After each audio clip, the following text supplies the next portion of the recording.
చదువుతో పాటు skills, placements తో పాటు సక్సెస్ సందీప్ యూనివర్సిటీ మాత్రమే అందిస్తుంది.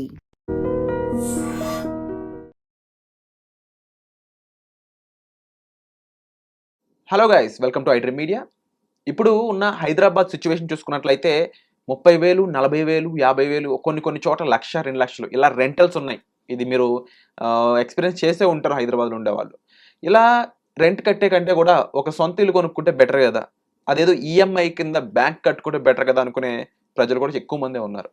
సో ఇలాంటి సిచ్యువేషన్లో ఉన్న వాళ్ళందరి కోసం ఈ ఎపిసోడ్.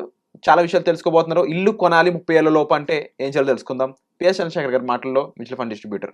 నమస్కారం సార్. నమస్తే అండి. ఒక 30 ఏళ్ల వయసున్న హైదరాబాద్ ఎంప్లాయ్ ఎవరైనా సరే, వాళ్ళు రైట్నో ఒక దాదాపుగా 30,000 నుంచి 50,000, 1,00,000 ఈ మధ్యలో రెంటల్స్ అనేవి వాళ్ళు కట్టుకుంటా ఉన్నారు, వాళ్ళకున్న లగ్జరియస్ ఇది బట్టి. అయితే ఈ రెంటల్ కంటే మనం ఈఎంఐ కింద బ్యాంక్ కట్టుకుంటే ఒక సొంత ఇల్లు మన పేరు మీద ఉంటుంది కదని ఒక ఆలోచన ఉంది అందరికి. బట్ అది ఎలా ఇచ్చు చేయాలని చాలా మందికి తెలియడం లేదు. దీనికి ఏం చెప్తారు? విరాట్ గారు, ఫస్ట్ ఇల్లు అనేది ప్రతి ఒక్కరికి ఎమోషన్, అటాచ్మెంట్. బ్యాచులర్ లైఫ్ ఉన్న వరకు ఎప్పుడు ఇల్లు గురించి ఆలోచించరు. ఒక మ్యారేజ్ అవ్వగానే ఒక ఇల్లు కావాలి, సొంత ఇల్లు. ఇప్పుడు నేను రేపు లేకపోతే మా ఫ్యామిలీ ఇక్కడ ఉండాలి, దే ఆర్ కంఫర్టబుల్ అని అనుకుంటూ ప్లానింగ్ అనేది చేస్తారు. మీరు చెప్పినట్టుగా 50,000 నుంచి ₹1,00,000 సంపాదించిన వాళ్ళు చాలామంది ఉన్నారు. సో ఫస్ట్ మనకి ఇల్లు కావాలా వద్దా అనేది ఫస్ట్ మనం ఆలోచించవలసిన విషయం.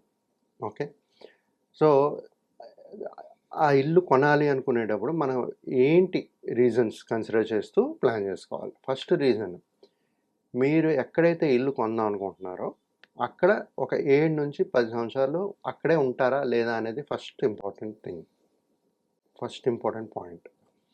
రెండోది, మీకు ఇల్లు కొనాలి అనుకునేటప్పుడు స్టేబుల్ జాబ్ ఉందా, స్టేబుల్ ఇన్కమ్ ఉందా, చాలా ఇంపార్టెంట్.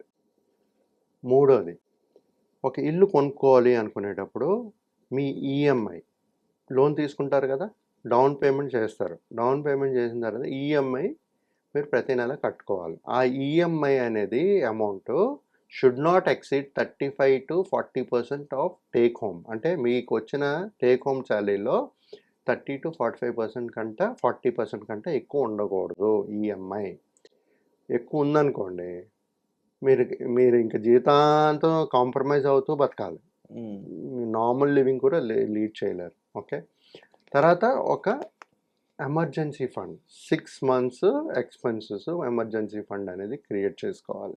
ఓకే, తర్వాత సార్, ఇది కాకుండా మెయిన్ ఇంపార్టెంట్ థింగ్, మీ పిల్లల ఎడ్యుకేషన్కి ప్లాన్ చేసుకోవాలి, మీ రిటైర్మెంట్కి ప్లాన్ చేసుకోవాలి, మీ హెల్త్ ఇన్సూరెన్స్, టర్మ్ ఇన్సూరెన్స్ కూడా ప్లాన్ చేసుకోవాలి.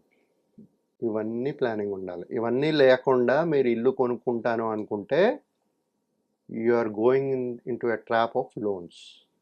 ఓకే, గుర్తుపెట్టుకోండి. Why should you avoid buying, ఎందుకు కొనకూడదు అనే రీజన్స్ కానీ ఆలోచిస్తే మీరు ఇమ్మీడియట్గా ఇక్కడి నుంచి ఎక్కడికైనా రీలొకేట్ అవ్వాలనుకునేటప్పుడు కొనకండి.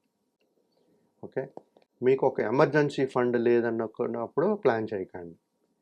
మీకు ఒక రిటైర్మెంట్ కానీ, చిల్డ్రన్ ప్లానింగ్ కానీ, టర్మ్ ఇన్సూరెన్స్, హెల్త్ ఇన్సూరెన్స్ లేనప్పుడు మీరు ప్లాన్ చేయకపోతే అంతవరకు మీరు ఇల్లు ప్లానింగ్ చేయొద్దు. ఇవన్నీ చాలా ఇంపార్టెంట్. ఎందుకు ఇంపార్టెంట్ కూడా నేను చెప్తాను. ఎమర్జెన్సీ ఫండ్లో మనం మాట్లాడుకుంటే సార్, మనకు కావాల్సిన ఫస్ట్ ఈఎంఐ, లోన్ తీసుకుంటే ఈఎంఐ కట్టుకోవాలి. ఓకే, ఆ ఎమర్జెన్సీ ఫండ్ 6 months మినిమం మీ దగ్గర ఉండాలి. ఈఎంఐ కట్టుకునే ఎంతైతే లోన్ ఉందో పర్ మంత్, ఆ 6 months అమౌంట్ మీ దగ్గర ఉండాలి. హౌస్ హోల్డ్ ఎక్స్పెన్సెస్ రెండోది, ఎంత ఖర్చులు అవుతున్నాయో ప్రతి నెల 6 నెలలు ఉండాలి. ఇన్సూరెన్స్ ప్రీమియమ్స్, అది ఇయర్లీ వస్తుంది కాబట్టి అది ఒక 6 months, హాఫ్ ఇయర్లీ ఎంత పడుతుందో చూసుకుంటూ 1 year కట్టాలి కాబట్టి ఆ డబ్బులు కూడా మన దగ్గర ఎక్స్పెన్సెస్ ఉండాలి. ఓకే, తర్వాత మన కొంత ఇమ్మీడియట్ ఎమర్జెన్సీ ఫండ్, ఇలాంటి ఫండ్స్ అన్నీ లిక్విడ్ ఫండ్స్లో కానీ ఎఫ్డీలో కానీ ఉండాలి. మనం ఈక్విటీ పెట్టి ఎక్స్పోజర్ తీసుకుని రిస్క్ తీసుకోలేము. ఎందుకు అంటే ఒకవేళ జాబ్ లేదు, ఆయనకి 6 months జాబ్ లేదు అన్నప్పుడు ఇలాంటివన్నీ ఉపయోగపడతాయి. సార్, ఇప్పుడు జనరల్గా ఒక ఇల్లు కొనాలంటే ఫస్ట్ మనం చేయవలసింది ఏంటి? ఇల్లు చూస్తూ అన్నీ నచ్చింది, ఫస్ట్ మనం ఏం చేయాలి? ఒక డౌన్ పేమెంట్ చేయాలి. రైట్? డౌన్ పేమెంట్ ఎంత చేయాలి? కొంతమంది ఏం చేస్తారంటే తక్కువ డౌన్ పేమెంట్ చేసి మిగతాదంతా లోన్ తీసుకుంటారు. కానీ వాళ్ళు చేయవలసింది ఏంటంటే కనీసం 20-30% of the property value down payment చేయడానికి ట్రై చేయండి. మ్యాక్సిమం డౌన్ పేమెంట్ చేయడానికి చేస్తే మనకేమవుతుందంటే మిగతా ప్లానింగ్ అన్నీ ఈజీ అయిపోతాయి. ప్లస్ మీరు జనరల్గా ఈ హౌస్ తీసుకున్న వాళ్ళు 20 years 10 years తీసుకుంటారు, correct? 20 or 30 years. So 20 years కానీ తీసుకునేటప్పుడు వాళ్ళు ఒకవేళ డౌన్ పేమెంట్ ఎక్కువ చేసేటప్పుడు ఈఎంఐ తక్కువ ఉంటుంది. వాళ్ళ శాలరీ కూడా స్టేబుల్ ఇన్కమ్ ఉండేటప్పుడు వాళ్ళ శాలరీ బాగా పెరుగుతూ ఉంటుంది. వాళ్ళు త్వరగా ఆ లోను క్లియర్ చేయగలుగుతారు. వితిన్ 10 years కానీ మనకు క్లియర్ చేయగలిస్తే మనకు కట్టే ఇంట్రెస్ట్ చాలా తక్కువ ఉంటుంది. ఫస్ట్ 10 years ఇంట్రెస్టే తీసుకుంటారు వాళ్ళు, తర్వాతే మన క్యాపిటల్ అమౌంట్కి వస్తుంది. సో వితిన్ 10 years కానీ వాళ్ళు క్లోజ్ చేయగలుస్తాయి, మన ఇంట్రెస్ట్ కట్టేది కూడా చాలా తక్కువ ఉంటుంది. సో ఇది ఒక చాలా ఇంపార్టెంట్ నోట్ అండి ఎవరైనా ప్లానింగ్ చేసుకునేటప్పుడు. తర్వాత కొంతమంది ఏం చేస్తారంటే పర్సనల్ లోన్ తీసుకుంటూ డౌన్ పేమెంట్ చేస్తారు. That is also not correct. మరి ఎందుకంటే మనం 22-23 years ఆఫ్ ఏజ్లో స్టార్ట్ చేస్తాం. Start investing from there.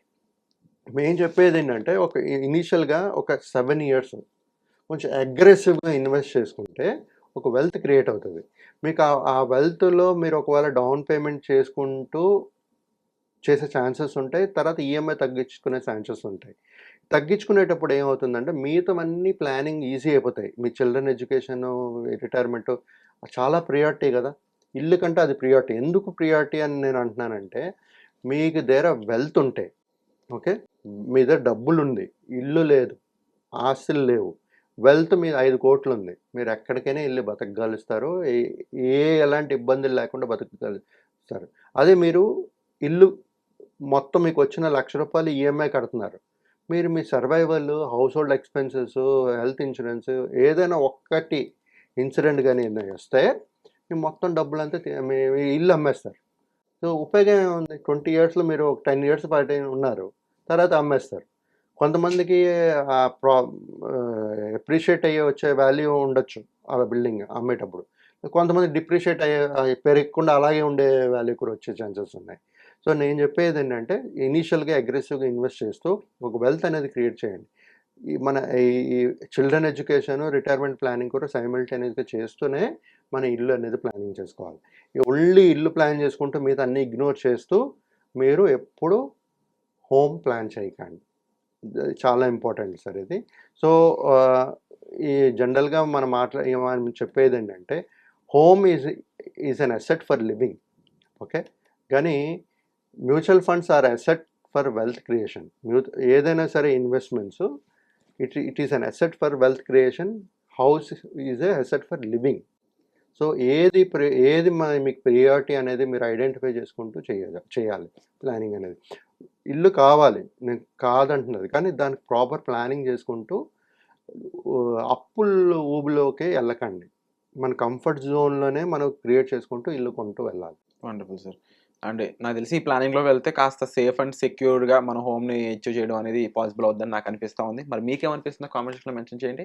వచ్చే ఎపిసోడ్లో మళ్ళీ కలుద్దాం. Thank you so much sir. Thank you. And for more videos, Please subscribe to iDream. Please subscribe to iDream. Please subscribe iDream. And please subscribe to iDream. For more videos, subscribe to iDream. please like, share and subscribe to the channel. Congratulations, iDream. Subscribe to iDream. Subscribe to iDream. So subscribe to iDream Media. iDream ki iDream team andarki huge congratulations. Please subscribe iDream Media. Please subscribe to iDream. Subscribe iDream. Please subscribe to iDream. iDream అంటే నా కళల ఛానల్ను subscribe చేసుకున్న నోరు తిరుగుతలేదు, మీరైతే గంట గుర్తు కొట్టండి. For more such videos, please subscribe to iDream. Subscribe to iDream. Please subscribe to iDream. Please subscribe iDream Media. Please do subscribe to iDream. Please subscribe to iDream Media. For best entertainment and information, please subscribe iDream. And don't forget to subscribe to iDream.